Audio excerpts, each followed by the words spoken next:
بسم اللہ الرحمن الرحیم. بسم اللہ الرحمن الرحیم.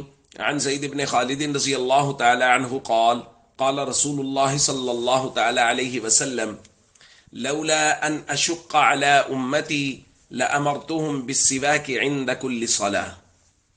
رواہ ابو داود. نبی کریم صلی اللہ علیہ وسلم نے ارشاد فرمایا، اگر میں اپنی امت پر دشواری محسوس نہ کرتا تو ہر نماز کے وقت انہیں مسواک کرنے کا حکم دیتا. دوستو، مسواک نبی کریم صلی اللہ علیہ وسلم کی محبوب ترین سنتوں میں سے ایک ہے، اور ہمارا چونکہ وضو کا بیان چل رہا ہے اور مسواک بھی وضو کی سنتوں میں سے ایک سنت ہے، جیسا کہ سیدہ عائشہ رضی اللہ تعالیٰ عنہ کی روایت ہے.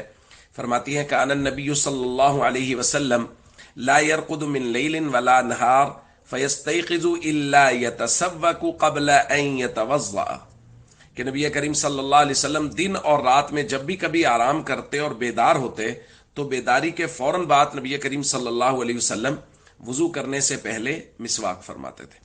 تو وضو کرنے سے پہلے نبی کریم صلی اللہ علیہ وسلم کا مسواک کا معمول تھا. تو یہ نبی کریم صلی اللہ علیہ وسلم کی مبارک سنتوں میں سے ایک ہے، وضو کی سنتوں میں سے ایک ہے.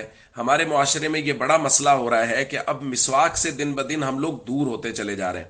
کسی آدمی نے جیب میں مسواک ڈالی ہوئی ہو، جیب میں رکھی ہوئی ہو، تو لوگ اس کو معیوب سمجھنے لگ گئے ہیں.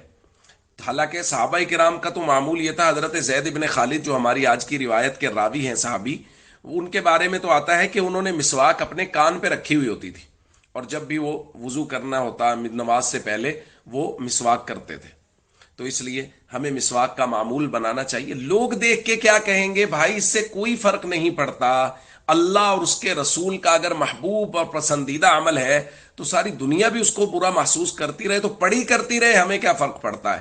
ہمیں تو فرق پڑتا ہے اللہ کے پسند کرنے سے اور اللہ کے محبوب صلی اللہ علیہ وسلم کے پسند کرنے سے.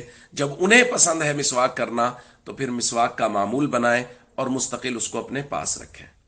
السلام علیکم ورحمۃ اللہ وبرکاتہ.